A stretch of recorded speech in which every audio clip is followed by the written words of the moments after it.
Salut tout le monde et bienvenue sur Pure Words. Aujourd'hui, c'est un format différent. Ce sera une interview. Je vais parler avec une personne qui arrive à vivre de ses créations en Afrique. Il gagne des millions avec ses différents projets. Il fait de la 3D. Bon, il a commencé avec la 2D à dessiner tout ça. Et il a évolué en faisant la 3D, Blender en particulier, et avec des projets de freelance, avec des différents projets aussi qu'il a dans son pays, sur des grands projets, des projets importants. Il m'a parlé de centrales électriques par exemple. Donc vous allez découvrir comment est-ce qu'on peut s'en sortir en Afrique sans être sorti de l'Afrique, comment on peut arriver à vivre de sa passion, à vivre de la 3D, à vivre de ses créations. Mais non seulement il va nous parler de son parcours, mais il va nous donner des conseils sur comment est-ce qu'il en est arrivé là, comment est-ce que ceux qui sont en Afrique peuvent y arriver, et pas seulement en Afrique, même les Afro-descendants un peu partout dans le monde. Parce que ce que j'ai remarqué, c'est qu'on est à peu près tous dans la même situation, on a à peu près les mêmes rêves, on a souvent les mêmes problématiques. Alors nous, en tant qu'Afro, dans les domaines créatifs, comment nous en sortir? Alors, restez scotchés jusqu'à la fin de la vidéo. On va parler de beaucoup de choses qui ont rapport plus à la communauté afro, pas seulement dans le côté créatif. C'est très intéressant. Vous allez apprendre beaucoup de choses. Vous serez ébahi même, sûrement impressionné. Alors, je vous invite à mettre un like, à vous abonner et à partager au maximum. Parce que ça peut vous intéresser, ça peut intéresser des gens que vous connaissez, des personnes qui rêvent de pouvoir vivre de leur passion. Alors, c'est parti.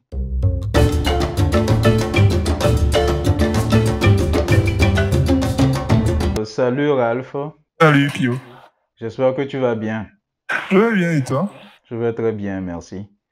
Tu m'avais contacté en temps, tu m'as écrit sur LinkedIn pour me parler de ton expérience et je me suis dit, bon, on s'est dit ensemble que ce serait intéressant que tu puisses partager ça avec la chaîne pour que les gens puissent découvrir que c'est possible de s'en sortir en Afrique dans un domaine particulier, le secteur créatif. Tu es dans la création 2D, 3D, n'est-ce pas?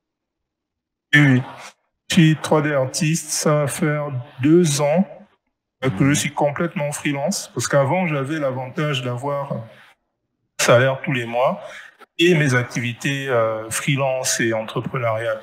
Là, je suis complètement indépendant. Ça va faire 2 ans. Et chose qui surprend beaucoup de monde, je travaille en freelance, c'est-à-dire je travaille de façon remote. Je ne vais Mhm. pas dans un bureau. Ça va faire 4 ans. 2 ans avant le Covid, je travaillais déjà de chez moi en fait. Hmm, super. Et comment est-ce que tu as fait pour arriver là-bas? Il faut me donner un peu ton parcours. Euh, le vrai secret, c'est que j'étais à une période de ma vie où je voyais beaucoup de mes amis se faire recruter à des postes importants et plutôt bien payés et tout et tout. Moi, pour la plupart, C'est du genre après, je te coupe un je leur peu, avais hein. appris le métier. Oui, oui, je disais c'est du genre, c'est après l'obtention de ton bac ou bien. Bon, quand tu Non, parles un peu de ton parcours, je n'ai c'est. pas, Hmm, je n'ai pas vraiment fait de grosses études. ok. Et même mes amis non plus, de tous mes amis qui sont aujourd'hui plutôt bien placés. Et la plupart d'entre nous n'ont pas fait de grandes études. On était un groupe d'amis où ceux qui avaient vraiment poussé dans les études, la plupart du temps, quand on regarde autour de nous, ceux qui ont vraiment fait des études ne s'en sortent pas si bien financièrement. C'est curieux, mais c'est le pays dans lequel on vit, c'est la situation dans laquelle on vit. Par Le contre, pays, ce c'est que je le dirais, Gabon, c'est n'est-ce que, pas? C'est et c'est le pour le Gabon. préciser auprès des Et téléspectateurs. oui. Ok. D'ailleurs, toi, tu es au Cameroun, c'est ça, non? Non, pas du tout. C'est quoi? Oh. Je donne l'impression que je suis au Cameroun. Euh, Non. je dirais oui, l'accent, Ah façon de bon? parler, je crois que c'est un accent que j'entends souvent chez les Camerounais. Donc, Ah, là tu es c'est qui d'où? m'ont influencé ça, hein. Tu es d'où? Moi, je suis d'un petit pays d'Afrique de l'Ouest, au fait. Bon, mais c'est que, bon, durant ma vie et tout ça, j'ai un parcours où j'ai fréquenté avec des gens de différentes nationalités. En Mhm. particulier les Camerounais, je traînais beaucoup avec eux. Donc, c'est sûrement là D'accord. que mon accent a été. Ah oui, voilà, tu demandais où est-ce que je suis actuellement. Je suis en France. Mais bon, je suis arrivé, ça fait moins de 5 ans. J'ai passé la grande majorité de mon temps en Afrique de l'Ouest.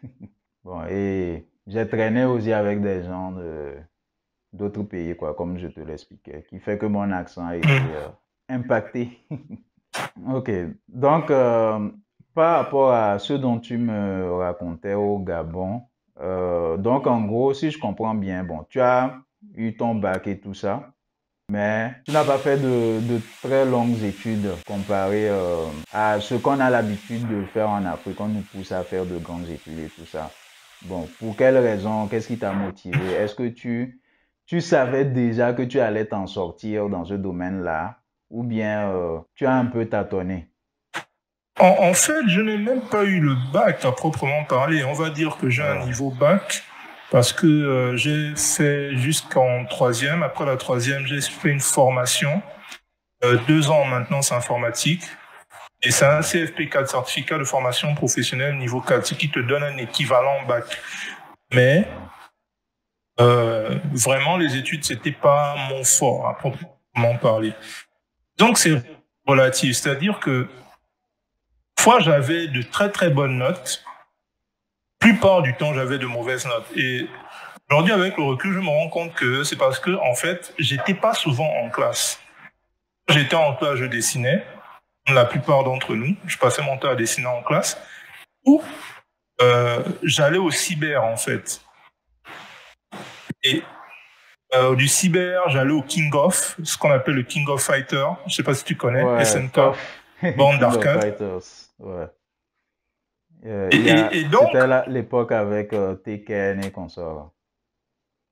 ouais, c'était plus ces bandes d'arcade, le King of. Attends, Et quoi? Sur des bandes d'arcade, un truc au Gabon là-bas, vous aviez des bandes d'arcade.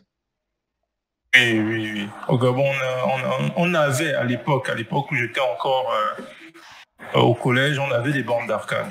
Attends, c'est à quelle Aujourd'hui, époque? c'était beau. Donne-moi à peu près. On- Bon, tu es de quelle génération? Moins de Génération 30 ans, plus. 90. 90 ans, oui, tu es bon. On est de la même génération. Bon, en tout cas, de mon côté, moi, j'ai jamais vu de bande d'arcade dans mon pays. Bon, sûrement que c'était pas. Mais par contre, nous, on avait des salles de jeu. Des salles de jeu avec des consoles telles que les Super Nintendo, Nintendo 64, On avait aussi Kali ça. et tout ça. Ah bon. Bon, ou soit peut-être que c'était à certains endroits spécifiques. On avait aussi ça. En Mhm. fait, j'avais développé une passion pour le jeu vidéo parce que, à base, mon truc, c'était que je dessinais. Donc, j'étais petit, je dessinais tout le temps. Mon père est venu, parce que mon père et ma mère, en fait, à ma naissance, se sont séparés. Et donc, à un Ah. moment donné, quand j'avais 4 ans, mon père est venu me chercher pour m'emmener vivre chez lui. Et ma mère, tu m'entends? Oui, oui, je t'entends. Je te reçois très bien. Ok. Côté de ma mère, il n'y avait pas une bonne assise financière et tout et tout. Donc, quand mon père est venu me chercher, quand j'arrive chez lui, c'est la première fois que je vois Canal, Canal Sat. Et sur Canal Sat, il y avait AB Cartoon. Sur AB Mhm. Cartoon, il y avait Dragon Ball. Ok. Donc là, je deviens fan de manga, je deviens fan aussi, en grandissant, de culture japonaise, de japanimation. Je me renseigne. À l'époque, j'achetais Animeland. Je ne sais pas si on les vend encore en France là-bas, mais moi, à Animé l'époque, j'ai Land, acheté c'est quoi? Animeland. C'est un magazine? Animeland, c'est un magazine. Oui, c'est un magazine qui Ah, parle de japanimation. Et j'achetais en fait tout ce qui touche la culture, japanimation. Et de la japanimation, je suis tombé dans les jeux vidéo. Je me rappellerai toujours justement les salles de jeu. À côté de l'école où je faisais mon primaire, il y avait une salle de jeu.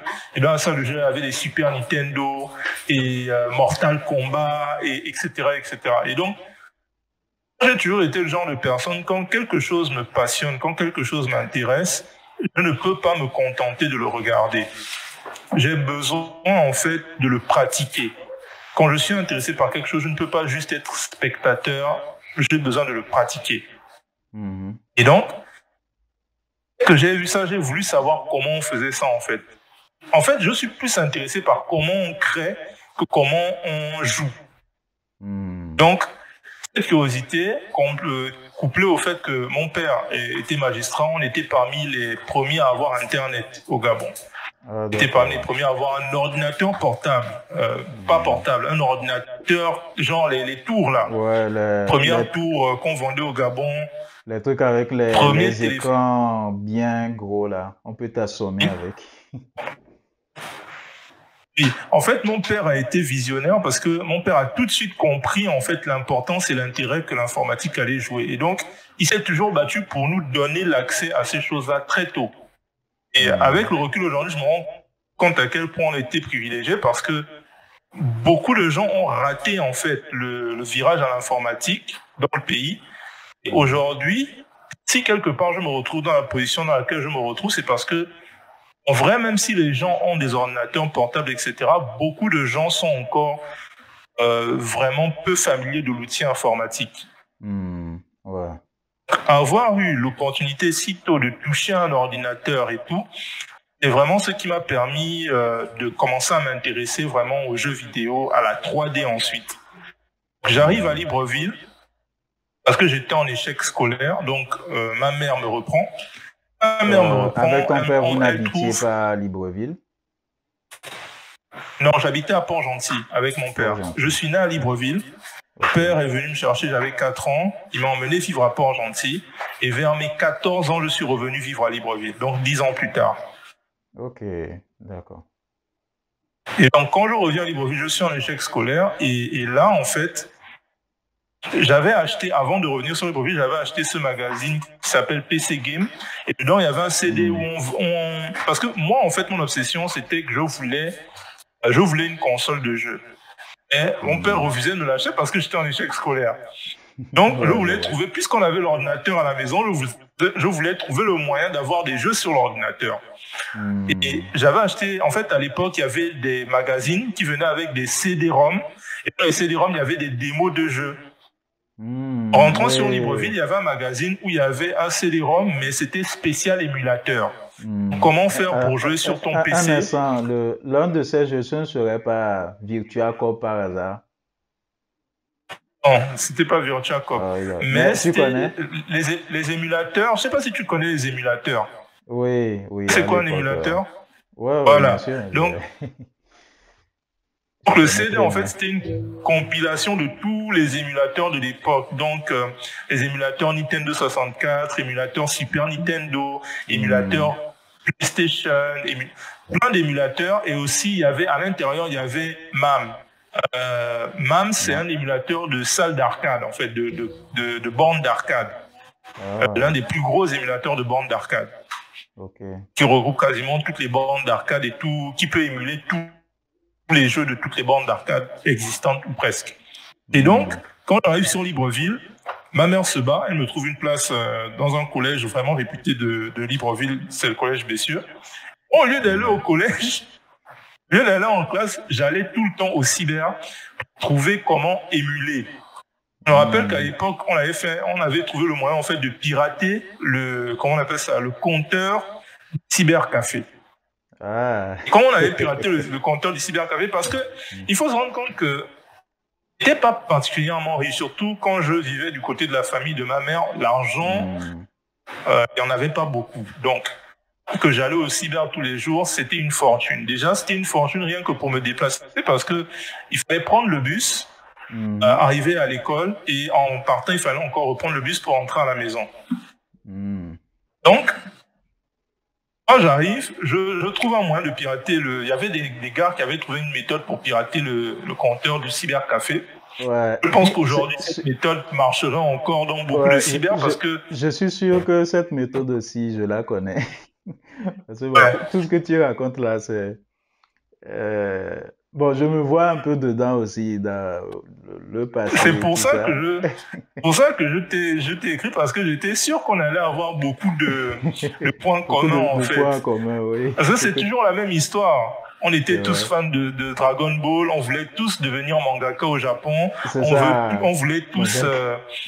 être le prochain Akira Toriyama. On a Exactement. tous commencé à dessiner des mangas amateurs et tout et tout. Hmm. Donc, moi, vraiment, ce qui m'a fait m'intéresser à la 3D, c'est en fait, de fil en aiguille, je suis arrivé à la 3D comment de l'émulation, j'ai commencé quand j'apprenais l'émulation, j'ai commencé à manipuler certains fichiers, ce qu'on appelle les fichiers config ou les fichiers ini.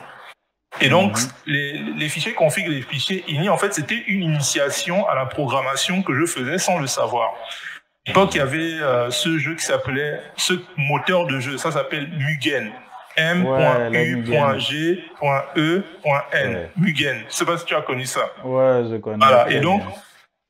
on passait notre temps à essayer de créer notre jeu de combat. On prenait les personnages des Chevaliers du Zodiac, on les faisait combattre contre les personnages du King of, qu'on les faisait combattre contre les personnages. Tu vois un peu. Mhm, mhm. Donc, tout ça, en fait, commençait à nous initier à la programmation. Puis, un jour, j'ai un pote à moi, un grand frère que je respecte énormément, il se reconnaîtra. Il m'a mis sur la piste d'un site qui s'appelait, à l'époque, ça s'appelait le site du zéro, de Mathieu Nebra. Hmm. Si tu es en France, Ouais, tu dois les connaître. Aujourd'hui, c'est Open c'est devenu Classroom. Open Classroom, c'est ça. Le site du zéro à Voilà, l'époque. Open Classroom. Je Et à leur pense début, c'est là-bas que je suis tombé sur les premiers tutos de Blender. Blender, c'était moi l'interface, aussi, c'était un truc de ouf à l'époque. moi C'était aussi, moi aussi. trop. J'avais réussi à faire une sorte de verre, tu vois, les verres de vin là, un truc comme ça, j'étais Hmm. content. Bon. Ah, c'est exactement ça. Donc, mon pote me met Mhm. sur la trace du site du zéro. À la base, je vais sur le site du zéro parce que c'était leur spécialité vraiment. À l'époque, le site du zéro, c'était pas mal centré sur le jeu vidéo. Comment on crée un jeu vidéo. Et donc, Mhm. quand j'arrive sur le site du zéro, ils me disent, il faut connaître un langage de programmation. Mhm. Il faut et donc je commence à apprendre en fait. Donc je commence à apprendre le C. J'ai fait le cours sur le C du site du zéro. Mhm. Après, j'ai aussi appris comment on appelle ça. J'ai aussi appris Blender sur le site du zéro. Et c'est comme ça que de fil en aiguille, je commence à faire en fait une première petite démo de jeu. À l'époque, Mhm. on était à Libreville, donc à l'époque, j'étais retourné vivre chez mon père. Il avait mis les premières clés Freenet quand ça venait d'arriver au Gabon. Ça permettait d'avoir connexion par clé USB, connexion Oui. Internet illimitée. Pas Hmm. par forfait, mais illimité. C'est-à-dire, tu payes en début de mois, ça s'arrête à la fin du mois. Ouais, chez nous Pendant aussi, un on an avait comme ça, quelque en chose comme fait, ça. moi, je me forme, en fait, sur le site du zéro. Mhm. Et je me forme, même pas un an, on va dire, par exemple, je me suis formé sur l'autre là, sur Blender en tout cas, les premières formations que j'ai suivies ne m'ont pas pris du temps parce que je comprenais, parce que j'étais motivé. Un Mhm. truc aussi qui m'a vraiment fait tilt, que quand j'ai voulu apprendre comment on crée un jeu vidéo, c'est là où j'ai compris en fait à quoi servaient les maths, à quoi servait la trigonométrie, les géométries, tout ce qui est compliqué qu'on nous apprend souvent à l'école, là. La Mhm. syntaxe, les algorithmes, etc., etc. C'est là où vraiment je me suis intéressé aux mathématiques. Mhm. C'est dommage parce qu'à ce moment-là, j'avais déjà complètement déraillé du système scolaire et j'étais en formation pour Informatique. maintenance informatique, c'est-à-dire réparer les ordinateurs, Mhm. dépanner les systèmes informatiques, Windows, Mac, Linux, être capable en fait de Ouais. diagnostiquer et de réparer un PC. Changer les différents éléments, la RAM, les disques durs, Voilà. les... Mais, Bon. mais, Ouais. en fait, ce qui est drôle, c'est que je n'allais pas en cours. Pourquoi? Parce que j'avais Internet à la maison. Donc, je passais mon temps à me former moi-même seul à la maison. Et quand j'allais Mhm. en classe, en fait, c'était moi qui mettais les gens au parfum. À l'époque, Mhm. Windows, je crois, Windows 8 venait XP? de sortir. Et eux, ils XP? étaient encore à Windows XP. Hmm. Ouais, ouais, C'était je encore vois. Windows XP, Windows, je sais pas si c'est Windows 7 ou un Il truc y comme a eu ça. Vista. Après le Donc moi XP, il y j'étais, a eu Vista. C'était pas très stable, Windows Vista.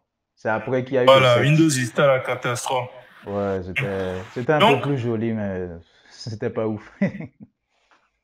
voilà. Et donc j'étais en train de, en fait, j'étais vraiment en train d'acquérir les bases, d'excellentes bases.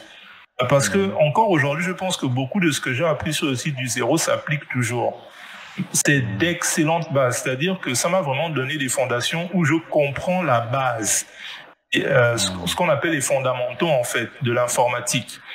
J'ai Ah, fait mon mémoire, en fait, c'était sur quoi? C'était sur la façon dont l'information circulait du moment où tu appuies sur une touche au moment où l'information apparaît à l'écran.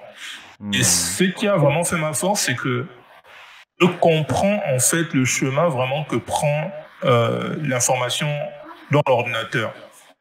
ok. Aujourd'hui, si on te rajoute des, comment on appelle ça, si on te rajoute des éléments, si on rajoute ou complique la chose, la base ne change pas. On utilise Mhm, toujours, par exemple, le système binaire. ouais. Les zéros, il est Un, 1. zéro. Ouais. La base ne change pas, on rajoute juste comment on appelle ça, des couches un peu plus complexes. Mais si tu comprends la base, Mhm. les couches complexes qu'on rajoute par-dessus, tu les acquiers assez rapidement, en fait. C'est ça, c'est ça. C'est pour ça, vraiment, quand tu vas sur les cours, les tutoriels, je suis beaucoup le YouTube anglais, pas tellement le YouTube français. Tu vas dans les tutoriels artistiques, vraiment artistiques des artistes 3D dans le YouTube anglais, ils te diront toujours Mhm, la même chose. Travaille les fondamentaux, travaille les basiques.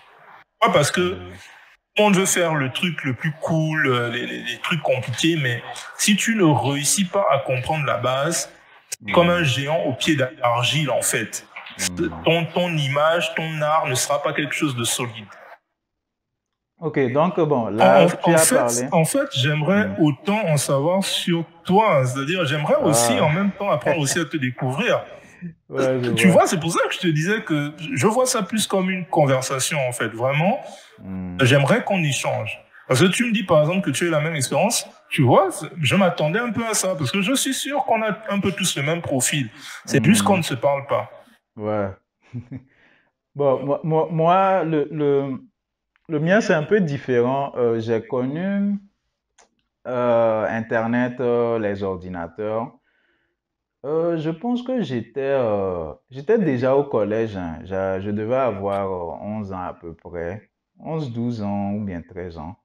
Non, attends. Non, j'ai dit le collège même. C'est même plus tard que ça. C'est début lycée, voilà, seconde. Je pense qu'en seconde, on avait quel âge? 15 ans, quelque chose comme ça.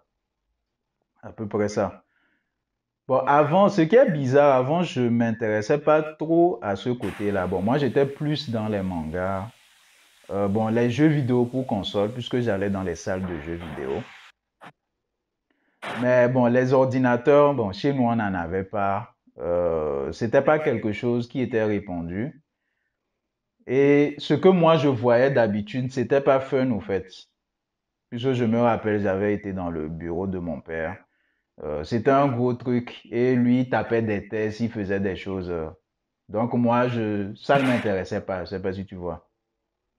Hum, Donc je ne savais pas que c'était quelque chose d'intéressant. C'est une fois, là, je pense que je devais être en troisième, quelque chose comme ça, que il y a, au fait, c'est un cousin, il est venu me voir en disant qu'il a commencé une formation. C'est des formations qu'on fait pendant les vacances, au fait, des trucs pour apprendre les traitements de tests, bon, initiation à l'informatique, comme ils disent. C'était un truc de 1 mois, si je me rappelle bien. Et il est venu me parler de ça. Bon, j'étais pas vraiment chaud, mais mon père a forcé pour que j'y aille. Bon, puisque le père de mon cousin en question lui avait parlé, lui avait dit que c'est important. Il faudrait que on les initie à au moins le traitement de test, quoi, savoir taper dans Word, Excel, ce genre de trucs-là. Donc, on m'a un peu forcé la main. Et quand j'ai été, je trouvais ça chiant et tout, jusqu'à ce que je vois quelqu'un jouer sur un PC. La personne jouait à Virtua Cop. Je me rappelle très bien de ça. C'est un jeu de tir façon à la première personne. Donc tu vis Hein. sur des gens et puis tu tires et tout ça là. C'était fun quoi. Ouais, Et il ouais. m'a Et montré. Virtua Cop, à la base, c'est un jeu d'arcade. C'est ça, c'est un jeu d'arcade? Et à Ouais. la base, c'est un jeu d'arcade. Ah bon? Là c'est que c'est bon, soit ça a été émulé ou soit Tu peux bon, aussi avoir eu des versions PC. bon, c'est possible. Bon, en tout cas, moi, à l'époque, je ne maîtrisais pas bien le truc, hein. Je savais juste qu'il y avait des jeux sur PC. Bon, c'est là que j'ai découvert que les PC pouvaient être fun et qu'on pouvait jouer sur ça. Et c'est à partir de là que j'ai commencé par être fasciné par ça, quoi. J'ai cherché, je me suis renseigné un peu plus. Et là, j'ai commencé par suivre beaucoup mon père dans son service. À chaque fois, je demandais, bon, puisque des fois, il travaillait les week-ends. Donc, dans les week-ends, il n'y a pas, je peux dire, il est quasiment, bon, seul au bureau et tout ça là. Donc, il peut emmener son fils. Et quand j'allais, c'est là que j'ai vraiment commencé par faire Internet, à faire des recherches et tout ça. C'est là que je suis tombé sur des trucs comme le site du zéro et consorts. Allô? Comme quoi les parcours se rejoignent en fait. Ouais, ouais, c'est c'est ça se rejoint à un moment. Et ce qui a accéléré les choses, c'est quand je suis arrivé en seconde. Au fait, j'ai changé l'établissement où j'étais avant. Quand j'ai eu mon BPC, il n'y avait pas de lycée, tout ça. Donc, j'ai été dans un autre établissement. Et c'est là que j'ai fait la rencontre de quelqu'un.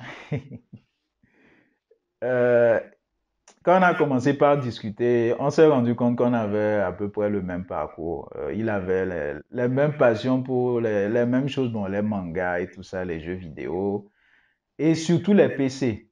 Et à l'époque, je pense qu'on était les seuls, hein, quasiment les seuls à s'intéresser à ça. Bon, il y avait un peu plus de gens qui s'intéressaient aux mangas, mais en ce qui concerne les PC, le site du zéro et tout ça là, on était les seuls, quoi. Donc, on a commencé par traîner ensemble. On allait dans les cybercafés. C'est là qu'on a trouvé des moyens pour pouvoir hacker le truc pour leur... Comment tu as appelé ça déjà? Le truc qui s'affiche, Le, le compteur de temps. le compteur, c'est ça, le compteur de temps. Et on a, on a bien profité, en tout cas, à l'époque. Et on a rencontré aussi quelqu'un. Franchement, lui, c'est... je peux dire, bon, c'était en quelque sorte notre maître. C'était une sorte d'ovni, quoi. Le gars nous dépassait de, je pense, maximum 2 ans.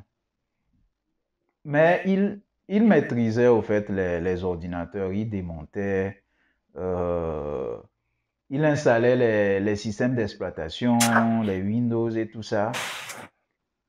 Donc, on a commencé par aller chez le gars. Bon, parce que beaucoup de gens amenaient leurs ordinateurs chez lui.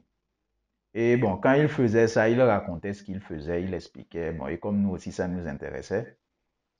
Et en plus de ça, il nous a montré des moyens pour télécharger des jeux, craquer, les installer sur des PC. Comment monter des PC? Bon, puisqu'il y a beaucoup de gens qui emmenaient leur PC, il y a certains, bon, leur PC, on peut dire, était foutu.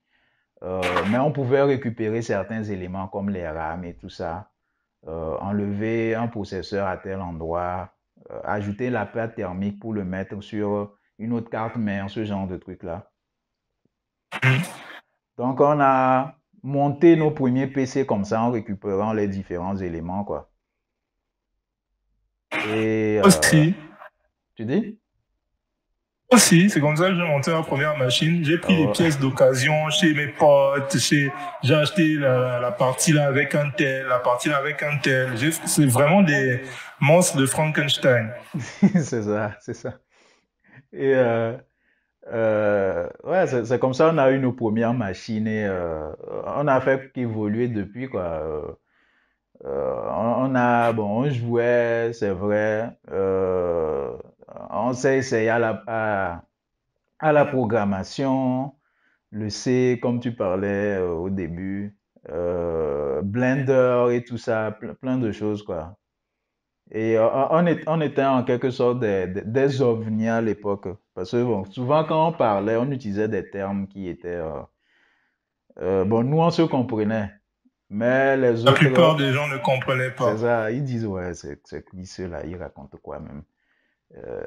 Tu parles de C'est quelle BIOS, langue? de RAM, C'est ça, le BIOS, CPU, de GPU. GPU, les pads thermiques, les processeurs.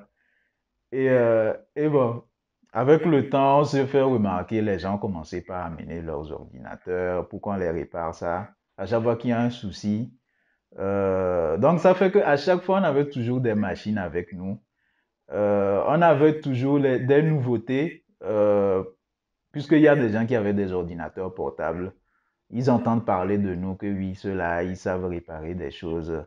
Donc, quand ils amènent ça chez nous, bon, on profite un peu. Quand on répare, on profite un peu de la machine aussi pour tester certaines choses. Et aussi en ce qui concerne les jeux, il y a certains jeux qui demandaient beaucoup plus en ressources, en carte graphique, en processeur et tout ça là. Euh, bon, c'est à peu près ça, quoi. Je me rends compte que nos parcours sont... Bon, il y a des Similaire. différences, mais ça finit par se rejoindre à un moment. Oui. Et donc, comment tu arrives en France? Comment tu quittes de là où tu étais pour arriver en France? Les études? Oui, bon, mon arrivée en France un peu plus tard. Au fait, dans mon pays, j'ai fait... on s'est fait remarquer, on s'est fait remarquer. On a créé le premier jeu vidéo. Bon, je vais préciser, puisque Waouh! j'en ai déjà même parlé sur, sur ma chaîne. Le premier jeu vidéo du Togo. Je viens de là, Waouh! un petit pays d'Afrique de l'Ouest. On avait créé une start-up et bizarrement, ça coïncidait avec l'époque où les... ça coïncidait beaucoup avec l'époque où les start-up étaient en vogue. On parlait beaucoup des start-up, création d'entreprises et tout ça. Mais bizarre, c'était pas vraiment calculé. On avait comme idée de lancer un jeu vidéo et on a commencé par le faire, on a réussi. Et en faisant mes recherches, j'ai vu que il y avait cette histoire de start-up et tout ça là. Alors on a officialisé un peu plus le truc. Donc de cette façon, on s'est fait connaître, quoi. On s'est fait connaître, on a été un peu partout, hein. Il y a même l'ambassade des États-Unis qui m'a décerné un prix de leadership, je ne sais pas quoi, entrepreneuriat, quelque chose comme ça. Vérité. Je crois que je vois le jeu. Je ne savais juste pas que c'était toi, en fait. Je crois que je Ouais, vois le jeu en question. c'est Je ne savais juste pas que c'était The toi. Boy in Savannah. On avait même été interviewé sur RFI, Et oui, effectivement. RDI, sur plusieurs trucs. Il y a aussi la ministre de notre pays qui nous a rencontrés, on nous a dit plein de choses. On a même rencontré une superstar de là-bas, Adebayor. Bon, en tout cas, on s'est fait Oui, connaître de cette façon-là. oui, oui, Et, effectivement. et à l'époque, je faisais des études d'architecture. Bon, quand j'ai eu mon diplôme, bon, c'était la licence et tout ça là. De toute façon, je ne t'ai pas vraiment passionné par ça. Bon, j'ai fait ça parce que, bon, il fallait faire quelque chose. Et puis, c'était proche de ce que je faisais, puisque mes parents disaient, oui, tu es doué en dessin, tu fais euh, Le des trucs que dessin, je ça ne paye faisais. pas. C'est l'architecture, au moins là-bas, il y a l'argent. C'est ça, c'est ça. Donc, je faisais ça, je peux dire, par dépit. Mais bon, comme je me suis fait remarquer avec le jeu vidéo et consort, c'est là mes parents ont commencé par se dire, ah oui, ça a l'air intéressant le truc dont ils parlent là, puisque c'est un truc qu'ils ne connaissaient pas. Mais si les médias et tout ça, s'intéresse à nous, jusqu'à on va rencontrer la ministre à des bailleurs, là, c'est que il y a quelque chose dans ça, quoi. Et à la base, on avait comme idée d'évoluer comme ça là-bas. On a même réussi à avoir nos premiers marchés, tout ça. Mais bon, c'était une start-up, hein. Ça a capoté pour plusieurs raisons. En particulier les ressources humaines. Parce que je peux dire, on était, pour dire peut-être en majorité, deux à vraiment bosser sur le truc, hein. Et tu vois, c'est ce dont tu parlais là. Nous, on avait les bases. On avait les bases. Ça fait que euh, on peut s'adapter, on peut apprendre de nouvelles choses. Mais les autres qui nous ont rejoints, c'était pas évident. Je sais pas si tu vois. Donc, ça Et fait les que, bases n'étaient pas là. c'est ça, c'est ça. Ça fait que, bon, d'abord, pour les expliquer tout ça, pour qu'on puisse créer de nouvelles choses, bon, parce qu'on avait des idées de jeux vidéo ambitieux, des projets, tout ça là. Mais bon, c'était pas si évident. Bon, et puis aussi, il y a d'autres raisons personnelles aussi qui ont fait que ça n'a pas marché en ce qui concerne le management et consorts. Bon, bref, c'est des détails. Et c'est là Est-ce que... que, est-ce que vous n'avez pas fait l'erreur de tous les studios amateurs débutants, les premiers studios, les premières startups, c'est vous avez été trop ambitieux. Vous vouliez faire un MMO avec 1 million de personnes connectées en ligne en même temps. Que j'ai eu cette expérience. Mon premier travail en entreprise, je l'ai eu parce que j'avais fait une démo. À l'époque, j'avais fait cette démo technique.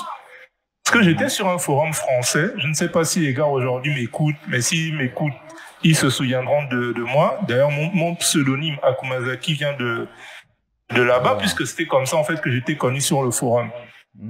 Et le forum français en question, c'est pas jeuxvideo.com par hasard.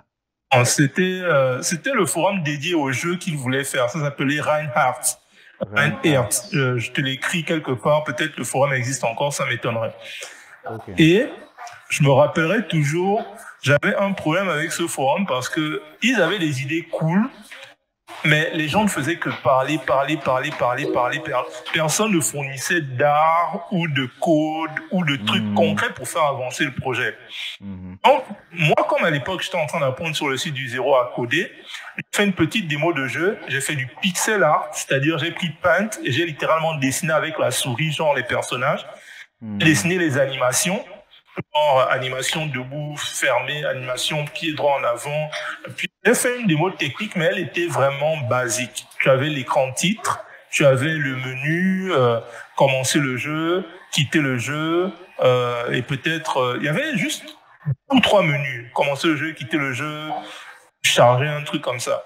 Et quand tu rentrais dans le jeu, tu avais juste ce personnage qui se déplaçait sur un fond blanc. Le décor, pas le truc compliqué, juste une démo technique. Et à l'époque, je traînais beaucoup au cyber avec un pote à moi. Plus tard, j'ai découvert que ce pote à moi était un mytho. Mais il me bluffait toujours qu'en fait, il était hacker, tu vois, non? Qu'il était hacker et que il me montrait toujours des trucs de malade. Mais en fait, après, je découvrais toujours que c'était pas lui. Tu vois, non, c'était un truc qu'il faisait semblant de faire pour bluffer les gens. On a les mêmes views, quoi. Et le gars avait la chat. Il avait une de ces chats. Ok, vas-y. Le gars, il avait la méga chat. Tu dis? Le gars, il avait la méga chat et moi, en fait, j'étais un peu réservé. Comme je t'ai dit, je ne me mets pas généralement en avant. Et lui, il avait justement, comme c'était un extraverti, qu'il allait facilement vers les gens. Il arrivait toujours à se mettre les gens dans la poche. C'était incroyable. Il ferait un très bon commercial, un très bon vendeur, mais le problème, c'est qu'il va toujours survendre le produit. Et donc, il va promettre des choses aux clients, et après, c'est à toi, le codeur ou le dessinateur, de réaliser ce qu'il allait mentir aux clients qu'on pouvait faire, alors que c'est pas vrai. Tu vois. C'est ça. Et au fond de toi, quand la personne parle, tu te dis, mais arrête là.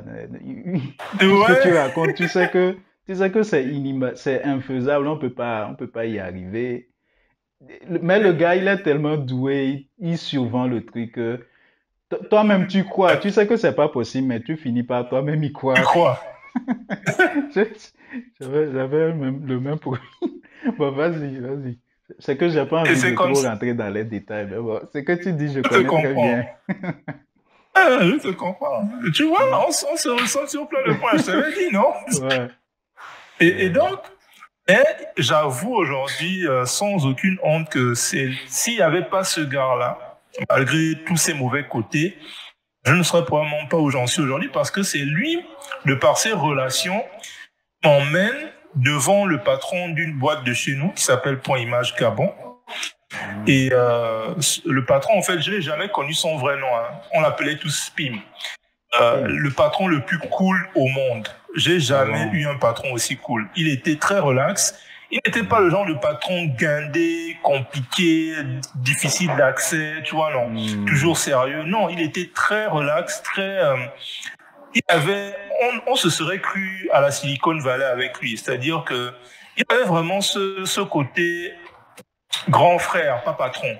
Donc, mon pote m'emmène chez lui. Quand on arrive chez lui, il voit ce que je sais faire, ça l'impressionne énormément.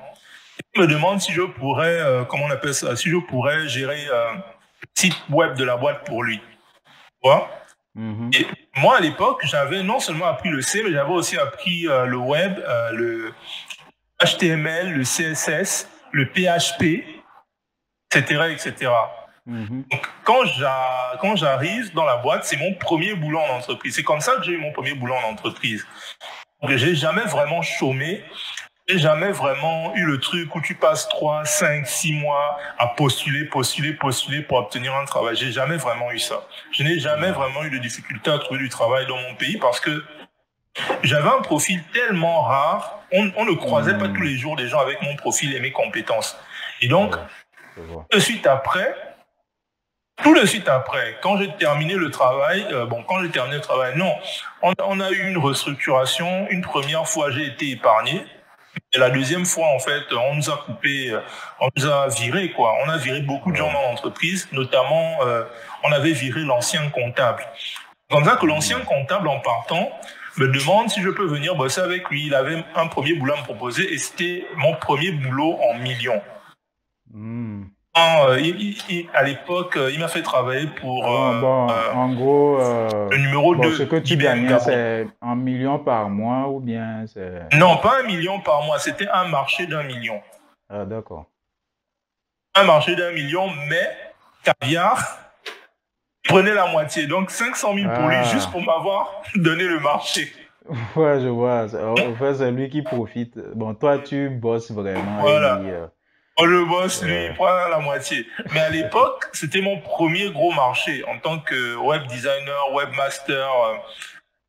Web designer, c'est juste le design. Moi, je faisais les deux. J'étais en fait full stack développeur. Je pense aujourd'hui, quand on parle de ça, on dit full stack. Et dis-toi qu'à l'époque, WordPress, ça n'existait pas, ou du moins, c'était pas encore populaire. Et donc, moi, je codais en fait de zéro, en dur. Je faisais avec Notepad++, j'utilisais WAMP Server, donc tout ce qui est Apache, MySQL, PHP. J'ai vraiment dit ça, c'est-à-dire que lui, à l'époque, le site que je lui ai fait, c'était quasiment YouTube, en fait. YouTube existait déjà, bien sûr. C'est pas pour dire que j'ai inventé YouTube, mais je sais comment on fait un site comme YouTube. Je sais exactement comment ça marche en dessous. Par exemple, quand j'ai créé son site web, j'ai fait par exemple, comment on appelle ça, le code qui te permet de faire une recherche et de cibler des mots-clés et tout et tout. C'est le même code, c'est le même genre de code en fait qu'ils utilisent par exemple pour le moteur de recherche de Google, par système de mots-clés, etc., etc. Donc, il y a une connaissance vraiment profonde de la programmation. Aujourd'hui, je ne programme plus. Je ne me tiens pas au courant de ce qui se passe dans le monde de la programmation, mais j'ai une compréhension profonde. Mais vraiment, quand je dis profonde, c'est profonde, bases et des principes de la programmation. Et d'excellentes bases en programmation. Donc, malheureusement, ça s'est pas bien passé parce que à ce moment-là, en fait, j'étais un peu tiraillé parce que il était très, très, très exigeant. Il avait vraiment une vue futuristique. Certaines options qu'il demandait dans son site ne vont être vraiment facilitées que des années plus tard. Et par exemple, créer un système de chat pour le site, c'est-à-dire que tu écris, tu vois comment la personne te répond en temps réel. Et à l'époque, avec PHP, je pouvais pas faire ça. Donc, on utilisait des injections Ajax. Les principes aujourd'hui, je suis sûr que beaucoup qui étudient la programmation ne comprennent pas ou ne connaissent pas ce principe parce qu'aujourd'hui, tout a été presque automatisé par les CMS, les WordPress, c'est tout et tout. Mais à l'époque, il fallait faire ça de rien. Pour les visuels, il y a les trucs comme les Elementor, ce genre de trucs-là. Voilà. J'ai utilisé Elementor sur des sites plus tard. En fait, après ça, je n'ai plus jamais refait de site comme ça parce que je me suis dit, c'est juste trop de boulot. Et ça a été une excellente expérience parce que ça m'a vraiment appris, en fait, comment fonctionnent la plupart des sites internet de la Silicon Valley à l'intérieur, au fond du fond, en fait. Briques élémentaires, c'est quoi? C'était vraiment ça l'utilité de ce marché. Donc, sur les 500 000 qui devaient me revenir, j'ai peut-être touché 250 000. Restait peut-être % du site, mais j'étais pris par d'autres activités, en fait, parce que ça prenait trop de temps. Donc, les 10% restants, j'avais confié ça à mon pote le mytho. Derrière, il n'a pas délivré parce qu'il me disait qu'il devait faire finir ça par des gares à l'étranger, dans un autre pays et tout et tout. Et je lui avais remis les sous. Ouais, il n'a pas fini. Des mensonges, tout ça. Il n'a pas fini ça. Donc après, on a failli avoir des problèmes. Comment ça se fait qu'on soit tombé sur les mêmes personnes? C'est que tu dis ça, ça me rappelle certains souvenirs. Oh là là. En fait, souvent, les gens comme nous, on est un peu crédules, on est un peu naïfs, surtout au début de nos carrières. Et comme on n'est pas des gens qui sont souvent sociables, c'est-à-dire on n'a pas souvent l'habitude, on ne va pas en boîte tous les vendredis. Moi, j'ai connu les femmes, j'avais 21 ans. Donc, j'étais vraiment associable dans le sens où je fréquentais pas beaucoup les gens, j'étais pas sociable, quoi. Ouais, je vois. Au fait, comme lui, on a des profils où on est tellement intéressé par ce qu'on fait que notre temps est concentré sur ça, quoi. Le reste, tout le reste, c'est pas très important. Je peux dire, voilà, on trouve notre satisfaction dans ça. Je pense que c'est le profil des introvertis. Les extravertis, il faut qu'ils sortent, il faut qu'ils rencontrent des gens, qui leur parlent, qui jouent leur intéressant pour trouver une certaine satisfaction. Or, nous, on n'a pas besoin de ça.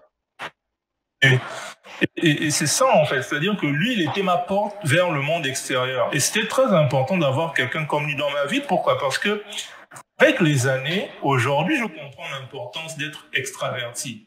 Parce que les extravertis, en fait, c'est celui qui obtient toujours les promotions au travail pendant que toi, l'introverti, personne ne te connaît, personne ne te remarque, personne ne sait justement tes accomplissements. Par exemple, j'ai fait un truc, même j'étais choqué, mais aujourd'hui, personne ne le sait. J'ai fait quelque chose à un moment dans ma carrière qui a permis justement de baisser beaucoup de barrières dans ma tête. Parce qu'à l'époque, j'avais cette mentalité de me dire, ouais, mais pour faire un jeu vidéo, il faut beaucoup d'argent. Mais pour faire un jeu vidéo, il faut des machines, des PC monstrueux, etc., etc. À l'époque, j'avais rien de tout ça. J'avais juste du temps, beaucoup de temps, parce que j'étais en chômage. Et donc, contemplant en fait les journées passées, et j'étais extrêmement frustré parce que j'avais pas de machine avec une bonne carte graphique pour faire de la 3D. Comme ça que j'ai un pote, et c'est toujours mes potes en fait, mine de rien. Mon premier boulot, c'était un pote à moi qui m'a recommandé.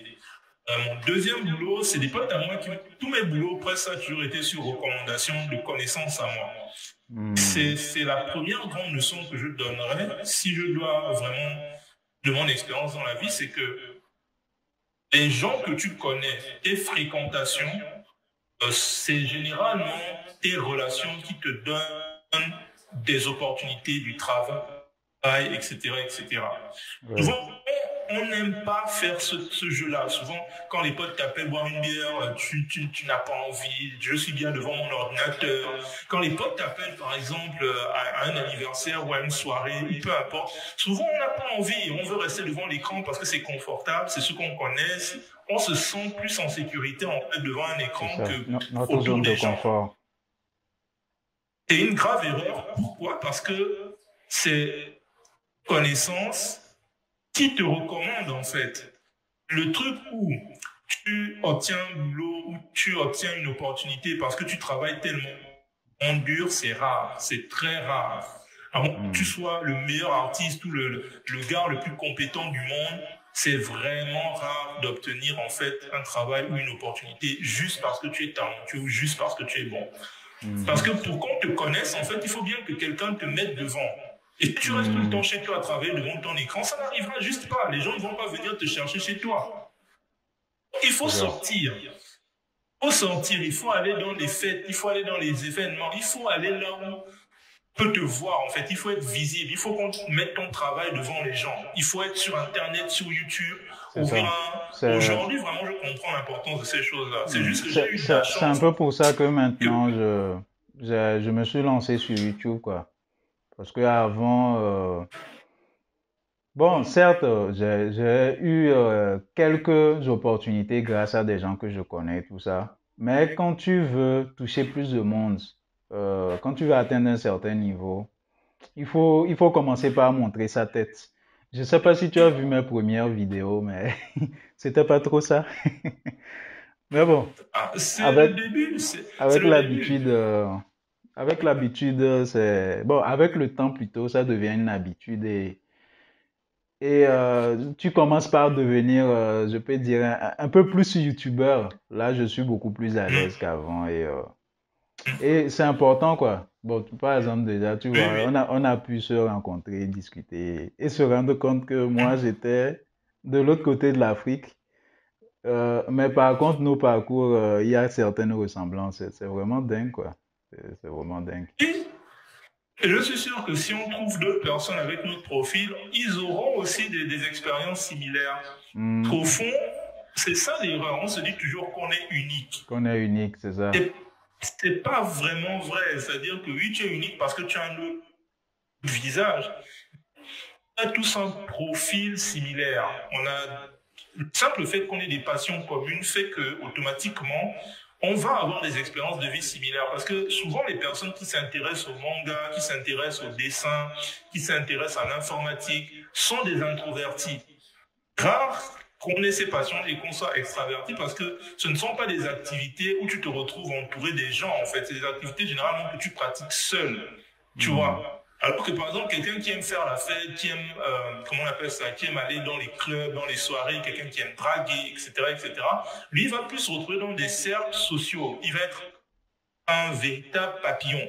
C'est-à-dire, il va passer son temps à butiner d'un groupe social à un autre et il aura plus d'opportunités parce qu'il est plus visible. C'est vrai. Avoir naturellement tendance à mieux parler, il saura mieux s'exprimer parce qu'il a l'habitude d'être devant les gens et de capter toute l'attention. En effet. Une autre grosse leçon que j'ai apprise avec les années, c'est que faut arrêter d'être perfectionniste. Ouais. Ça ne fait pas bien de le... Tu vois, je t'avais dit que j'allais avoir une conversation un peu controversée. Sûrement dans des années plus tard, si j'ai le malheur de vraiment être connu, on va venir sur cette conversation et on va essayer de me fusiller. Mais il faut vraiment que je parle à mes frères africains qui sont dans notre position parce que je sais qu'on a souvent tendance à être perfectionniste. Comme je t'ai dit, ton premier jeu, tu veux que ce soit un MMO avec 1 million de personnes qui jouent en simultané et des graphismes du futur. Tu veux révolutionner le genre et tout. Non. C'est ça. Fais un Tetris. C'est ça. Si tu vas voir notre premier jeu, tu vas rigoler.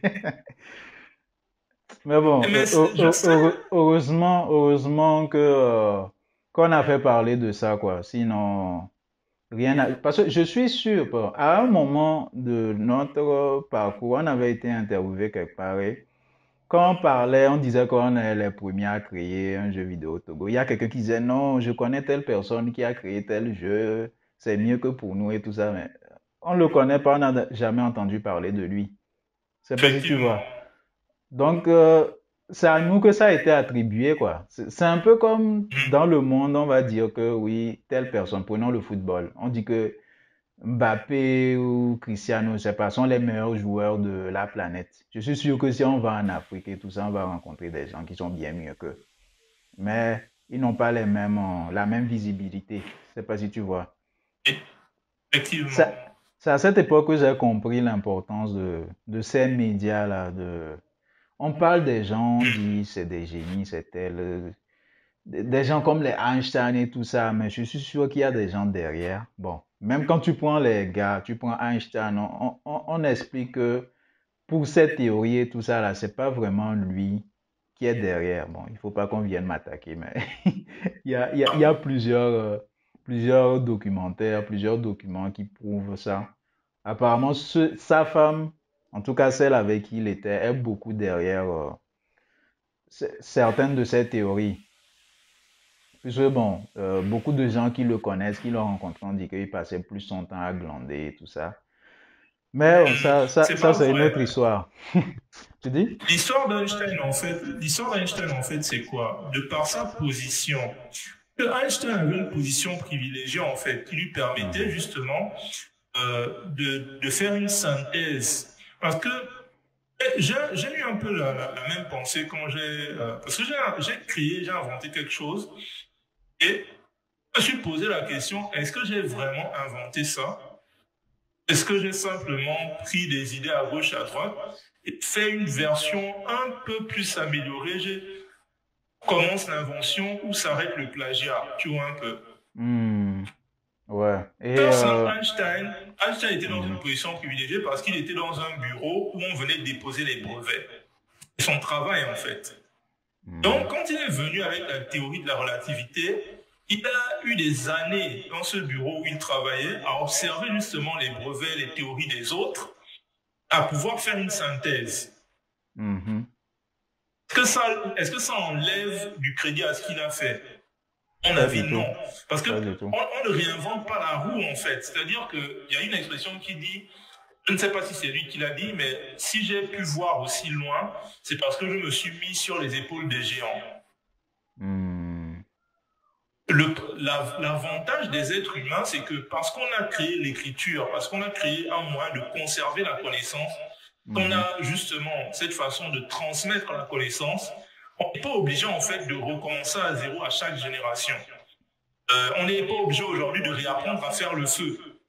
Exemple. Ouais, c'est ça. Le problème a C'est déjà un déjà été acquis. réglé par Hmm. est-ce que du coup Et, ça et enlève le mérite de ce la que personne qui a créé ce que tu dis est très intéressant. Parce que bon, ça m'est revenu comme ça. Il y a des acquis qu'on a et les gens oublient à quel point avant, c'était pas du tout un acquis, c'était quelque chose qui était, même qui semblait être de la magie ou qui semblait être de l'impossible. Quand tu prends un smartphone,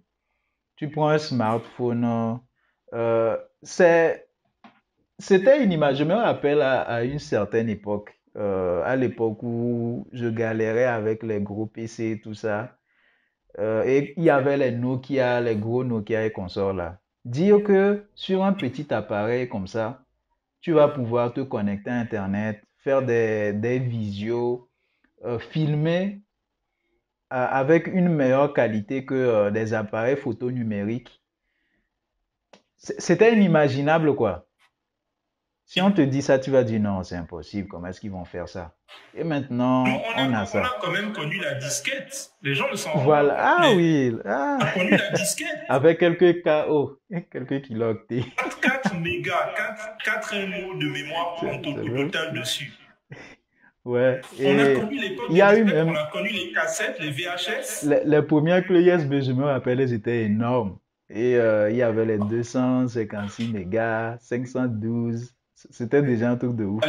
1 giga À même, l'époque, il n'y c'était avait pas Netflix, on allait louer les films dans les vidéothèques. exactement. On a connu ça. On n'est pas, on n'est pas, on n'est pas. Facebook, c'était dans les années 2000. C'est ça. Exactement. Et à l'époque, la perception n'était pas la même. Je ne sais pas, mais souvent, je fais des rétrospectives, quoi, en me mettant euh, à, à l'époque où telle chose a été créée, où ça a commencé, comment est-ce qu'il y avait de l'engouement, comment est-ce que les gens critiquaient ça. Bon, même tout récemment, il y a eu TikTok. Quand il y avait eu TikTok, je me rappelle bien comment est-ce que on décriait ça. Bon, tout d'abord, on se moquait de ça. Ensuite, quand beaucoup de jeunes ont commencé par aller dessus, les gens ont commencé par dire que c'est dangereux, les challenges et tout ça là. Et maintenant, c'est devenu quelque chose d'évident. C'est rentré dans le langage. On dit, je vais faire des TikTok. Les autres, tels que les Facebook et autres, ont recopié les features de TikTok. Et c'est devenu quelque chose de acquis, quoi. C'est devenu banal. Et c'est là que je me dis que quand tu veux commencer un projet ou que tu veux te lancer dans quelque chose, il ne faut pas écouter les gens, quoi. Le truc n'existe pas. Crée ça. Si tu es vraiment déterminé, tu vas jusqu'au bout. Avec le temps, ça va devenir banal et les gens vont penser que ça a toujours existé, que c'est quelque chose de normal, quoi. Or, avant, ce n'était pas le cas. Et donc, le parcours que j'ai est vraiment particulier parce que j'ai commencé à travailler très tôt. J'ai commencé à travailler, j'avais 21 ans. Aujourd'hui, ça me fait près de 12 ans d'expérience. Mhm. Et j'ai toujours eu la chance, en fait, d'être recommandé, parce que ça a toujours été des recommandations. J'ai rarement eu du travail parce que quelqu'un a vu Non, c'était toujours des recommandations. Parce que j'ai eu la chance, justement, que je faisais quelque chose, en fait, c'était difficile de trouver un profil comme le mien. Donc, quand on disait à Ouais. quelqu'un, j'ai besoin de quelqu'un pour les 3D, Et je sais oui, que bon, je ne sais pas si j'ai répondu à ta question, mais c'est l'une des raisons pour lesquelles aussi je suis venu en France. Bon, c'était tout d'abord pour me former. J'apprenais beaucoup de choses en autodidacte. Mais à un moment, j'ai compris que il fallait que j'aille à un endroit où, tout d'abord, que je me forme pour que je sois mieux concentré, que je rencontre des gens qui étudient, bon, puisque j'ai été dans une école, et bon, vu ce que j'étudiais, je me suis dit, oui, il y aura forcément des gens qui étudient la même chose. Donc, ça a fait que je vais évoluer encore plus vite. Et je pourrais rencontrer des gens qui vont faire que les projets que j'ai en tête seront beaucoup plus réalisables. Je ne sais pas si tu vois. oui, oui, c'est le networking. C'est ça. En anglais, on dit networking, je Et, dirais en français, on va et, dire quoi? C'est le et, réseau. exactement. Et surtout, j'ai été motivé plus par... il y a une phrase, bon, sûrement que tu dois le connaître, Oussama Hamar, des Family. Je ne sais pas, est-ce que tu le connais? Là, tout de suite, je ne vois pas. Je Oui, au connais le fait, nom, mais je ne vois pas la phrase. tu dis? Je connais le nom, mais je ne vois pas la phrase. Oui, au fait, c'est quelqu'un qui parle des startups et tout ça, d'entrepreneuriat. En France, je peux dire, c'est lui qui a initié ça. Et bon, vu que c'est en France, ça a été initié aussi dans Ah plusieurs oui, je pays. vois, je sais. Il Oussama, est comment? Oussama Hamar. Bon, Il a eu je crois qu'il est sur YouTube, non? oui, oui, c'est sur YouTube. Au Un fait, peu si, gros comme ça, il est il est libanais. gros. C'est ça, exactement. Ouais, C'est lui. ouais, je Il y sais qui a, c'est. il y a quelqu'un qui l'avait posé une question à une de ses conférences. Et quand j'ai écouté sa réponse, c'est là que j'ai compris que, bon, je dois bouger, quoi.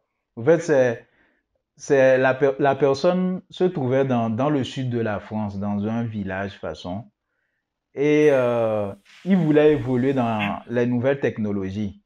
Et il a dit que là où il ne rencontre personne avec qui, bon, du genre, il a les idées, tout ça, mais il n'a pas les ressources humaines qu'il faut, il ne rencontre pas les gens qu'il faut.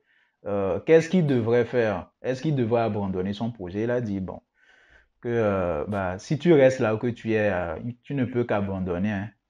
soit tu restes là-bas ou soit tu vas à un endroit où ça se fait déjà. Si par exemple tu veux créer des startups du genre les Facebook et tout ça là, va aux États-Unis à la Silicon Valley. Si tu veux faire un truc avec un peu moins d'envergure, va à Paris, puisque c'est à Paris que la majorité des startups sont. Donc, si tu veux faire quelque chose, tu veux atteindre, tu veux pouvoir réaliser ton projet, il faut aller là où que ça se fait. Et ça a été une Et ça, révélation c'est pour moi. très C'est là vrai. que j'ai compris que tu es obligé de bouger, quoi. Et en plus, tu n'es pas Très obligé de vrai. rester là-bas. Tu vas aller faire ce que tu as à faire. Tu peux toujours revenir pour faire évoluer ton endroit, quoi. Tu ne vas pas faire évoluer ça en restant là-bas. Donc bon, c'est une C'est petite très très vrai. parenthèse. On va essayer de récapituler. Mhm, Première chose, euh, c'est pas travailler dur qui te donne des opportunités, c'est qui tu connais, c'est tes relations, c'est ton mhm, réseau en fait. Ton mhm, réseau, c'est ce qui te donne les opportunités. Travailler dur, être compétent te permet de concrétiser les opportunités qu'on t'envoie. Mais si tu mhm, ne connais pas, si tu ne réseautes pas, si tu ne te montres pas, si les gens ne connaissent pas qui tu es, parce que souvent les gens prennent ça mal, ils pensent que c'est la gabégie, genre on te recommande alors que tu es incompétent. Non, pour qu'on te recommande, il faut que tu sois compétent. Donc, mhm, c'est pas comme si le fait de travailler dur, en fait, était inutile. Mais juste mhm, travailler dur et rester devant ton écran ne te donnera jamais les bons résultats, en fait. Parce que mhm, personne ne te connaît et personne ne viendra jamais deviner que tu existes chez toi. Ça, c'est la première chose. La deuxième chose, il faut arrêter d'être un perfectionniste. Il faut vraiment arrêter d'être un perfectionniste. Pourquoi? Parce que je sais que beaucoup de gens dans la communauté vont me descendre pour ça, plus tard probablement, mais je me rappellerai toujours, j'ai eu cette conversation à plusieurs reprises. À la base, j'étais un perfectionniste, comme la plupart des artistes. Mais mhm. j'ai compris une chose, c'est que parfois, être perfectionniste te fait perdre du temps, un temps fou sur ce qui n'a aucune importance. Pas un Mhm, détail. Tu aimes les mangas, non? mhm. Je me rappelle toujours que je voulais être le meilleur dessinateur au monde. Le meilleur. Ouais. J'ai appris à dessiner comme Akira Toriyama, j'ai appris à dessiner comme Eiichiro Oda, j'ai appris à dessiner comme Masashi euh, Kishimoto. Masashi Kishimoto, j'ai appris à dessiner comme l'auteur de Vagabond, Takehiko Inoue, je Ouais, pense, Inoue. etc., Lui c'est un etc. monstre, hein. Un monstre, non, mais j'ai appris à Ouais. dessiner comme lui. Et je peux te dire que techniquement, en termes de dessin, je n'ai pas de complexe. Quand je vois quelqu'un bien dessiner, je ne me dis pas, waouh, je ne pourrais jamais dessiner comme ça. Je me dis, hein, si je passe suffisamment de temps, je pourrais un jour dessiner comme ça. Tu vois un peu. Mhm, Mais j'ai vraiment compris un truc et ça m'a blessé dans ma fierté de dessinateur de me l'admettre. Mais j'ai compris une chose, c'est que en termes, par exemple, de manga, en termes de bande, ce qui est important, c'est pas le dessin. Ce qui est important, c'est le scénario. exactement. Ce qui est Et l'auteur important, de c'est le One Piece nous scénario. le prouve très bien. Parce que quand tu vois les premiers dessins de One Piece, c'est pas trop ça, hein. C'est pas terrible. Ouais. Mais avec le temps, il Pourtant, a l'histoire est évolué. intéressante. Mhm, Oui, et c'est ça, en fait, le secret. C'est-à-dire que c'est beaucoup plus rare de voir un manga avec une histoire pas intéressante mhm, que les gens lisent juste à cause du dessin. Un exemple, mhm. il y a un exemple assez connu dans le monde du manga, c'est Ogure Ito. Ogure Ito. Ogo Ito. Ito. L'auteur Ogure Ito. Ogure Ito. Ogure Ito. Ça fait une onomatopée pour dire Oh Great. C'est Oh. l'auteur de... Tu vois, aujourd'hui, par exemple, tu auras du mal à savoir qui c'est. C'est l'auteur de mangas comme Air Gear, Ah, Enfer et regarde, Paradis, Tenjo Tenge.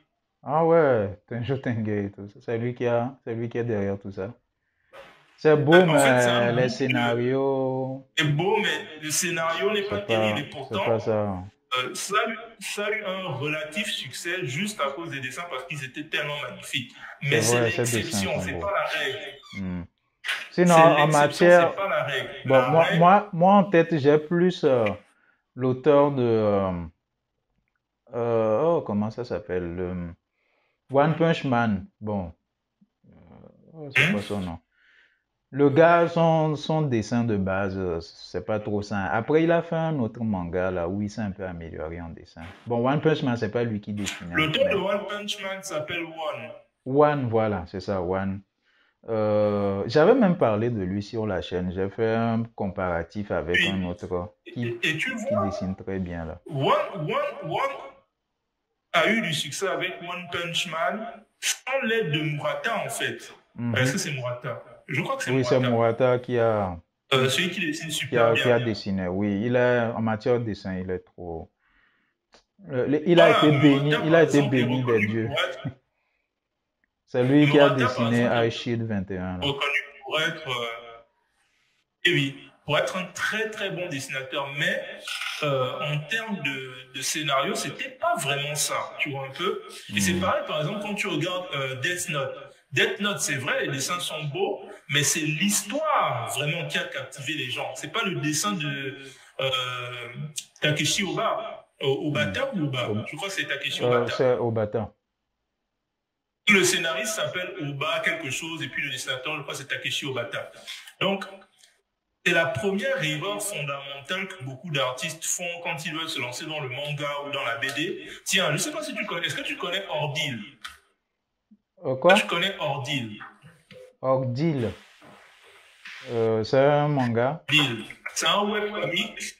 Donc, c'est un Non, webcomic. bon, Tu sais, les mangas sont en train de passer de mode, j'ai l'impression. Et les webcomics sont en train de prendre, oui. sont vraiment en train Les de prendre webcomics, l'ascendant. il y a un dont j'entends un peu plus parler là. Euh, J'ai oublié le nom. Bon, peut-être ça va me revenir. Mais les webcomics, ça devient bon. Même dans les mangas, il y a un type de manga qui a du succès là, les isekai, ou bien les trucs avec qui se Mhm. passent dans les jeux vidéo et qui se terminent rapidement. C'est ce que j'ai remarqué. Les gens veulent des histoires qui se terminent vite. Les trucs à la One Piece, Naruto, autres là, ce serait difficile de percer à cette Puis, époque-là. je pense que et revenir à cette époque-là va être Ouais, c'est difficile. En fait, il y a eu une fatigue de ça. c'est Et ça. Surtout les One Piece webcomics sont là, vraiment ceux qui prennent la moi, relève. j'espère qu'il va finir ça rapidement, hein. Ça fait plus d'une vingtaine d'années. Ils sont là, Vraiment. c'est fatigant. Euh, et One Piece, je ne sais pas si tu as tenu jusqu'au dernier chapitre, mais moi j'ai eu une grosse déception sur One Piece. C'est que One Piece est en train de Le, faire la même erreur, bon, la même erreur, parce que beaucoup de gens ne vont que jamais voir ça, Naruto, parce non. que Tu parles, au fait, ils sont en train il y a de... le combat Luffy et l'autre là. Ça devait être fini L'eau. depuis. C'est trop long quoi. C'est trop Non, long leur combat là. au contraire, le problème, c'est pas la longueur. Le problème, c'est un problème que j'ai remarqué dans beaucoup d'histoires. Et une fois que tu commences à voir ça, tu ne peux plus, en fait, ne plus le voir. C'est le problème de l'élu, Ah ouais, en ouais, je fond de la vois. prophétie. Oui, ouais, Et, c'est ça, c'est et le vrai, problème, quand ils font ça, c'est c'est que vrai. ça enlève toute... C'est-à-dire que c'est comme les... Le problème de l'enfant de la prophétie, c'est un peu comme le problème en matière de scénario, c'est une erreur qu'il ne faut jamais faire. C'est ça, C'est comme dans l'erreur Naruto de aussi, c'est pareil. paradoxe temporel. Au fait, ça brise Bon, le truc de j'ai fait des efforts pour arriver là, je suis parti de rien. ouais, Ça brise complètement ouais, ça. Après, on se rend compte que non, il devait arriver là-bas parce que c'est l'enfant de la prophétie. Il est issu de telle lignée. Il a fait ceci, voilà, cela. Ça brise voilà. complètement tout ça. En gros, et au fond, quelque part, je comprends. Pourquoi? Parce que la vraie vie, personne ne sort de nulle part et puis arrive au sommet. Comme ça. Personne ne se fait seul. Je te donne un exemple. Moi, par exemple, si j'en suis là où j'en suis, c'est parce que j'ai eu la chance, par exemple, que mon père était magistrat, avait une bonne situation financière qui lui permettait d'acheter un ordinateur très tôt, à l'époque où ça coûtait très cher, et de Mhm. me mettre devant ça, de payer une connexion Internet, etc., etc. Je n'aurais pas eu cette opportunité je ne pense pas que je serais où je suis aujourd'hui. J'ai encore eu une autre opportunité, par exemple, c'est que mère s'est installée dans une zone reculée de la ville à une époque où personne ne vivait là. Donc les terrains coûtaient moins cher. Elle a acheté le terrain, on a construit sur le terrain était immense, on a vendu des parcelles avec l'argent, on a construit. Et aujourd'hui, par exemple, je suis propriétaire, je ne loue pas. Et si par exemple je quitte ma chambre d'où je te parle actuellement, j'ai la possibilité de la mettre en location. Les avantages financiers, c'est des avantages que je ne me suis pas battu pour avoir ça. Tu vois un peu. Donc, on a tous en fait un jeu de cartes au début, à la base, tu vois. L'erreur, c'est de penser que juste parce que tu n'as pas eu le pire jeu de cartes au monde, tes efforts en fait ne valent rien. Donc, je peux comprendre. Parce qu'effectivement, tu ne peux pas te lever un jour et être très bon sans que derrière toi, par exemple, tes parents aient fait un certain travail, que les gens avant tes parents, les parents de tes parents aient fait un certain travail. On hérite tous de quelque chose en fait. Rares sont ceux qui vraiment quittent de 0, 0, 0 et deviennent de grandes personnes. Aliko Dangote, par exemple, avec son oncle qui est super riche. Tu vois un peu? Je comprends que personne ne sort de nulle part et puis devient du jour au lendemain l'homme le plus fort du monde, le roi des pirates, le Hokage, etc., etc. Ça n'existe pas dans la vraie vie. On sort tous de quelque part, on bénéficie tous de quelque part de quelqu'un, etc., etc. Supposons même que tu es l'homme le plus pauvre du monde, tu es dans une famille pauvre, tes deux parents sont morts, etc., etc. Bah, tu dois toujours en fait avoir cette personne dans ta vie qui te dit « je te donne ta chance ». Tu cherches un travail, quelqu'un doit te donner ta chance. Tu ne te fais pas ton travail. Alors, supposons que tu fais ton travail seul, par exemple, tu crées ton entreprise comme j'ai créé la mienne. Bah, tu dois toujours avoir ce premier client qui va dire, bon, ok, tu n'as pas beaucoup d'expérience, mais je te donne ta chance. Tu vois un peu? Donc, effectivement, personne ne sort de nulle part et devient milliardaire ou multimillionnaire, etc., etc. Ça n'existe pas. Et là où ça fait mal, en fait, cette histoire, c'est que, justement, ces mangas, ces histoires, c'est pareil avec, par exemple, Harry Potter. Harry Potter aussi, c'est un enfant de la prophétie. Un peu. On essaie de te le vendre comme Cendrillon. Mais bon, mais au moins pour Harry Potter, c'est annoncé dès le début, puisque il a survécu à Voldemort et tout ça là. Non, c'est un mystère en fait. Au début, c'est un mystère. On ne sait pas pourquoi il a survécu à Voldemort. Bon, et on le comprend vrai, en fait. Il n'est pas l'enfant de la prophétie, il est le prodige. Tu vois un peu? Oui. Le prodige. Il est Moïse qui a survécu aux eaux. Tu vois, non? Moïse sauvé des eaux. C'est ça Harry Potter à la base. L'affaire de prophétie n'arrive que vers la fin, parce que je pense que c'est dans l'ordre du Phénix. L'ordre du Phénix, c'est là où on découvre qu'il y a une partie dans un bâtiment au ministère de la magie où il y a des boules et dans ces boules, il y a des prophéties. Et dans l'une d'elles, il y a une boule qui prophétise que Harry devait arriver et faire tout ce qu'il a fait. Tu vois un peu, et que c'est lui qui va tuer Voldemort. Mais c'est trop facile. Et du coup, il ne tue pas Voldemort parce qu'il a appris à l'école des sorciers. C'est le titre du livre, à l'école des sorciers. Le premier livre s'appelle Harry Potter à l'école des sorciers. Parce qu'il est allé à l'école des sorciers et qu'il a appris la magie, qu'il s'est entraîné, qu'il est devenu fort, qu'il bat Voldemort. C'est parce que depuis le début, c'était prévu qu'il batte Voldemort. Ça donne l'impression qu'il aurait pu littéralement dormir tout le long, ne rien apprendre en magie, et quand même battre Voldemort. Du coup, on ne s'inquiète plus de savoir s'il va battre ou pas Voldemort. On sait qu'il va battre Voldemort, puisque la prophétie l'a annoncé. C'est un peu comme c'est un peu le cas avec Luffy actuellement. On sait qu'il va. Voilà, c'est ça. Mais bon, mais quand même, il y a quelque chose qui est intéressant, je peux dire oui, c'est un peu comme avec la vraie vie, comme on le dit. Le plus important, c'est pas trop l'objectif final, mais c'est le parcours. Le parcours. Effectivement. Si la personne a fait des efforts, si elle a été déterminée,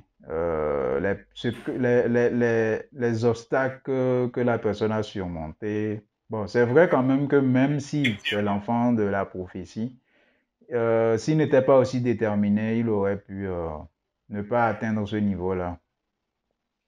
En fait, c'est ça tout le problème, c'est que avec ce genre d'histoire, ça enlève la partie de l'effort, ça diminue la partie de l'effort parce qu'il y a un mensonge originel qui est que pas de rien. C'est faux. Oh, c'est pas le cas. Un peu. Et c'est ça, c'est le mensonge originel où on te présente le héros comme, par exemple, Naruto, c'était le paria du village, il n'avait pas de parents, et après on découvre que ses parents, son père, en fait, c'était carrément le Hokage c'était un Hokage. Le troisième. C'est ça. Un Hokage. Non, c'est le quatrième. C'était le quatrième. Quand même bizarre. C'était le quatrième, les villageois étaient censés aimer le quatrième Hokage et regarde comment il traite son enfant. Ça n'a pas de sens. Moi, en tout cas, ils ont essayé de nous dire que, bon, les gens n'étaient pas au courant. Mais c'est vrai que d'une certaine façon, il ne portait pas le nom de famille de son père. Il portait le nom de famille de sa mère. Au fait, je pense que au début, il n'avait pas pensé à ça, l'auteur, je suis sûr. C'est avec le temps qu'il a dû ajouter cette histoire-là. Parce que le porter le nom de famille aussi de sa mère, bon, c'est un peu bizarre. Bon, il y a plusieurs théories aussi qui sont sorties, comme quoi c'était pour le protéger, pour que les gens ne... vu qu'il a le truc en lui... J'ai beaucoup étudié les scénarios parce qu'à un moment, je me suis rendu compte que c'était vraiment le nerf de la guerre. C'est vraiment le plus important. D'écrire un bon scénario. Et la raison pour laquelle les auteurs aiment toujours nous créer une histoire que le héros sort de nulle part, il vient d'un petit village, personne ne le connaît, les gens sont surpris quand il est fort et tout et tout. Tu sais pourquoi ils font ça? Et il y a un truc aussi qui est important, c'est qu'il n'a pas de parents. Soit ses parents sont morts à un moment ou tout ça. Au fait, il y a quelque chose qui explique ça. C'est souvent pour le laisser la liberté d'évoluer dans son parcours. S'il y avait les parents et tout ça, logiquement, on va lui dire, ouais, tu dois dormir à telle heure, tu dois faire ci, tu dois faire ça. Non, là, pour qu'il puisse aller à l'aventure, on devrait le laisser, quoi. Bon, bref, c'est une des raisons. Non, vas-y. Un calcul, en fait, des auteurs. Je ne sais pas si tu as déjà lu le héros aux 1000 visages, non? Non, bon, j'ai juste vu un extrait de TED. Bon, ils ont fait une petite vidéo sur ça, mais j'ai pas lu l'ouvrage en question. Héros aux 1000 visages est l'archétype, en fait, du héros. Et tu as quoi? Tu as le héros qui sort de son village, qui rencontre un mentor, etc., etc. Et si tu regardes bien, la raison pour laquelle ils font toujours que le héros sort de nulle part, n'a pas de parents, n'a pas de ceci, il y a deux avantages quand tu racontes une histoire à créer ce genre d'archétype. C'est que d'un, crée une aura de mystère autour du héros. On se demande pourquoi il est aussi fort et tout. Qu'est-ce qui justifie sa force? C'est d'un. Deux, ça fait qu'on s'attache au héros parce qu'on veut toujours être du côté de David et non de Goliath. Exemple, Goliath, ce serait Sasuke. Quand tu rencontres Sasuke est déjà au sommet, en fait. Il est déjà le plus fort, le plus intelligent, le plus beau, celui qui a le plus de succès. C'est le rival, en fait. C'est celui que Naruto est censé devenir un jour. C'est ça. Il est censé aspirer à rattraper Sasuke et le dépasser. Mais du coup, ça fait quoi? Ça fait qu'on est encore plus en train de soutenir Naruto parce que Sasuke a déjà tout. Ça ne nous donne pas envie de le supporter. Parce que Naruto n'a encore rien. Ça nous donne donc envie de nous mettre derrière lui et de suivre son parcours, de suivre son évolution.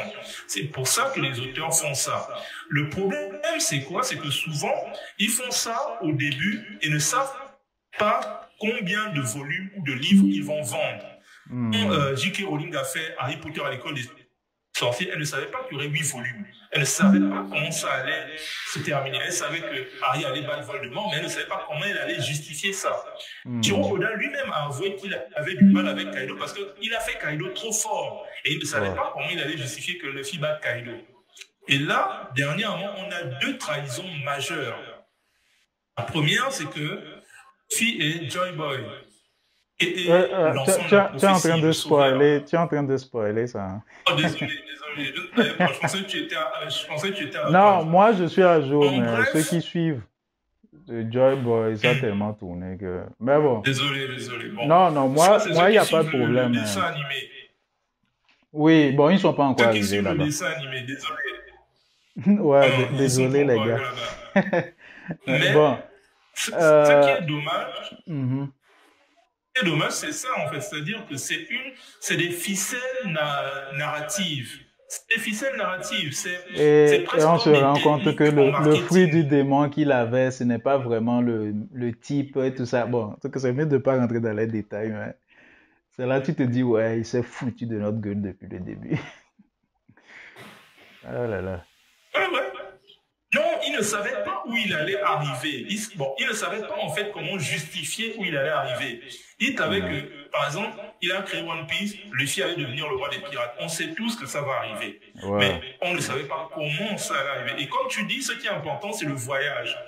Le voyage n'a plus la même saveur si justement le moyen d'y arriver, c'est parce que c'est comme l'affaire des midi-chloriens dans Star Wars. C'est-à-dire que si pour être un grand Jedi avec les grands pouvoirs de la Force, il faut être d'une famille de grands Jedi avec les grands pouvoirs de la Force, alors nous qui suivons Star Wars, on ne peut pas rêver, on ne peut plus s'identifier à Anakin, on ne peut plus s'identifier à Anakin Skywalker, on ne peut plus... Ils ne sont plus en fait proches de nous, ouais, ces personnages-là. ouais. Est-ce que Il tu faut vois que ce le que je dis? Ici, téléspectateur ils puisse deviennent comme des s'identifier. demi-dieux. Ouais, Voilà. Et c'est pour ça que les gens, par exemple, préfèrent Batman à Superman, malgré le fait que Batman soit ouais. milliardaire. C'est parce que Superman est tellement...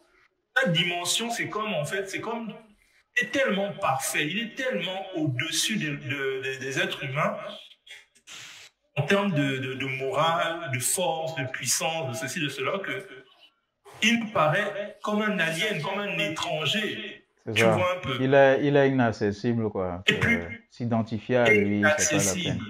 Mhm. Et en plus de ça, il Ah, est donc, déjà on peut trop le prendre puissant. comme Il y a... modèle. Exactement.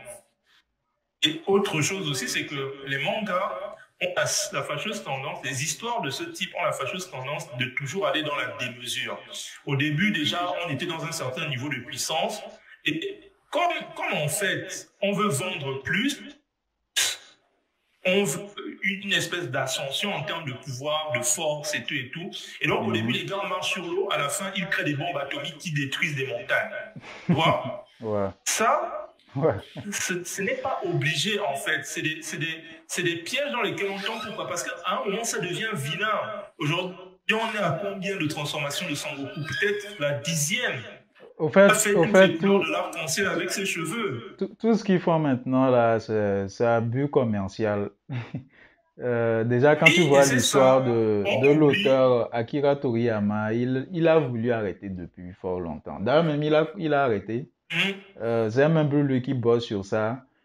Ça l'a tellement saoulé, quoi. Et, Parce que lui, il ne comptait pas aller aussi loin. Mais bon, vu que c'est une licence qui et rapporte de l'argent, il c'est continue à ça, faire tu es ça. victime de ton succès en fait. Au bout d'un moment, Exactement. tu es victime de ton succès. Et Shiro Oda subit la même chose. C'est-à-dire que One Piece n'était pas censé durer aussi longtemps. Je suis désolé, les gens qui disent toujours que il a vu le futur, les foreshadowing, etc., etc. Non, N'importe c'est quoi. un être humain.